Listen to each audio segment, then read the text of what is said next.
Ilan yung ambag-ambag na yan? Pambaan yung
Ayun yung... Teka lang, parang may nakalagay. 3 hours only for charging. Okay. Then,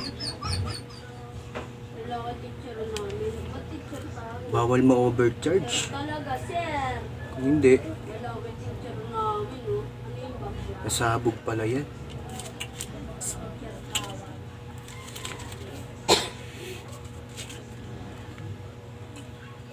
Bantayan ko na lang kapag ginudge ko.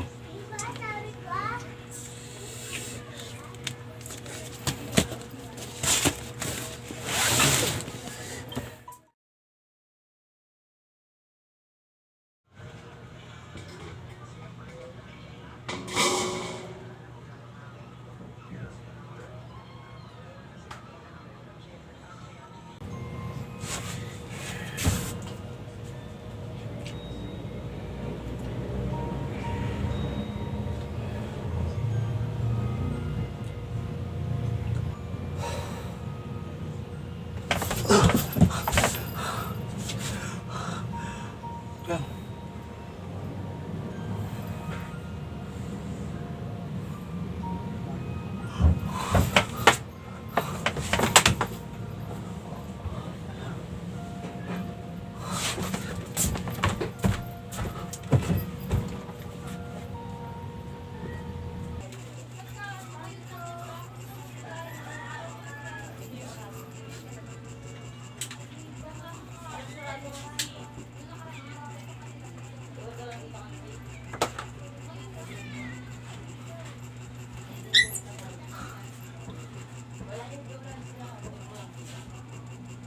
Sa kung nga ba ginudge yung isa?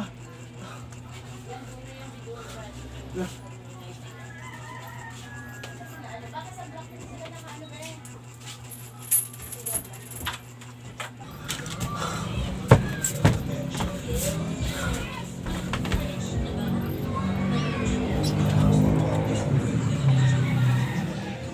Chinarge ko pa talaga yung cellphone yun. Parang chinarge ko. Chinarge yun. Hanapin ko.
Kala ko chinarge ko. Dito lang pala.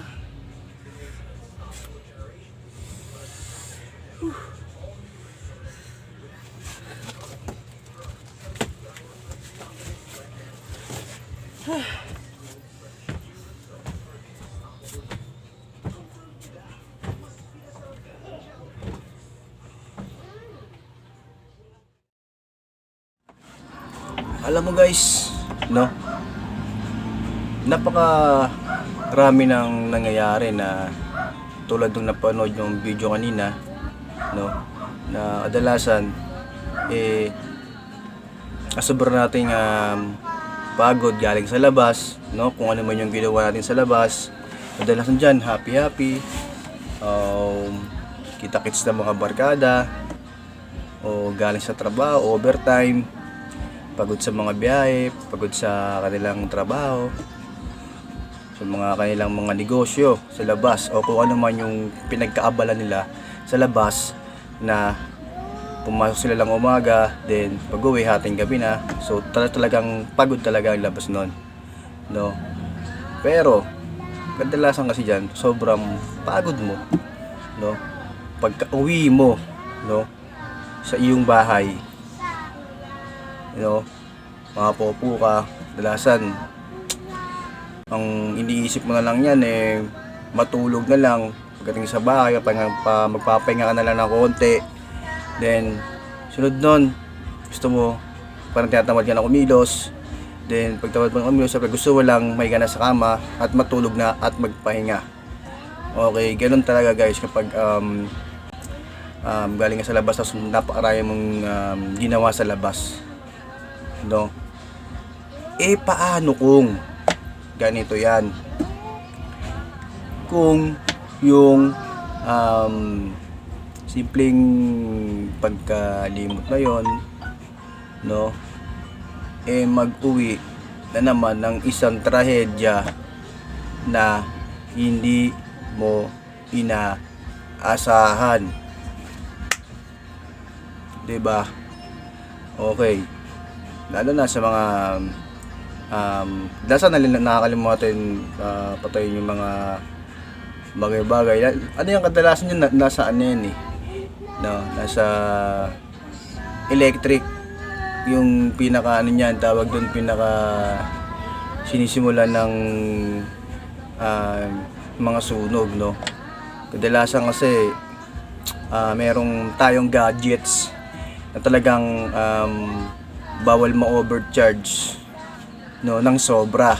Alam mo, charge mo ng umaga, babalikan mo kinabukasan, no? Pero hindi ko sinasabing lahat ng gadgets ganun na. Sabi ko, kung may gadgets, kung mayroon pa namang gadgets na ganun, no, talagang napaka super dangerous ng ganung gadgets kasi bawal mo overcharge, eh, 'di ba? Kadalasan lalo sa mga cellphone, sa mga charger, no? O iba pang bagay na china-charge, no? Kadalasan hindi talaga yung iba hindi nagka-compatible yung ginagamit na wire doon sa pinakasaksakan. Kaya iba, kadalasan yung nagkakaroon ng short circuit sa loob, so hindi kinakaya ng wire yung current na pumapasok dun sa wire. Okay? Yung iba naman talagang sa mga cellphone, kadalasan lalo kung lagi natin ginagamit na overuse, no, so i-charge, no. Ngayon mangyayari yung cellphone mo ay hindi pala ganoon ka no, kadalasan nag-overheat, overcharge, kadalasan dyan pumuputok, no. Paano kung ganun yung nangyari? Tapos ayun pa yung maging sanhi ng sunog, no, yung nakalimutan mo mag-charge, nakalimutan mo nakasaksak yung cellphone mo na naka-charge, magdamag, wala sa isip mo na nag-charge ka pala lang gano'n, nakahapon pa, tapos saka mo lang naalala, di ba? Sobrang pagod sa labas. Okay, ito kasi pinatip dyan, bago tayo umalis ng bahay, kailangan kadalasan, o kaya minsan kung walang magbabantay dun sa mga gadgets mo, kahit hindi siguro full charge, malaga wag mo na i-charge, di ba? Kasi maano yan eh, magiging sanhi pa yun ng sunog eh, di ba? Kung magkaroon man ng sanhi, ba man nangyari, pumutok yung gadgets mo, hindi lang sa cellphone to sa ibang mga gadgets pa, no? Hindi lang sa cellphone, yung bawa nakalimutan mo, ngayon pumutok yung gadgets na yon, tutulog ka, di una mo tutupok yung bahay mo. Di ba? Una mo tutupok yung bahay mo, yung cellphone mo, o yung pinakatinitirahan mo. O ngayon, bago mo tutupok yung bahay mo, yung malalaman ng ibang tao na may nasusunog, hindi yung bahay mo na nasunog. Di ba? Ito yan, bago ka umalis ng bahay, kung alam mong gagawin kang maghapon, magtatagal ka ng 24 hours, siguro wag mo na i-charge yung cellphone mo kasi para sure na hindi ka masunog o hindi ka masunugan sa loob ng iyong bahay, di ba? Sino rin ba kawawa kapag nasunugan ka ng bahay, tirahan, ikaw rin naman, di ba? Okay, ganun lang. Okay, so ngayon kita-kits ulit tayo sa next ko pang videos, so marami pa lalabas na videos, no. Ingat lagi kayo, God bless and take care always.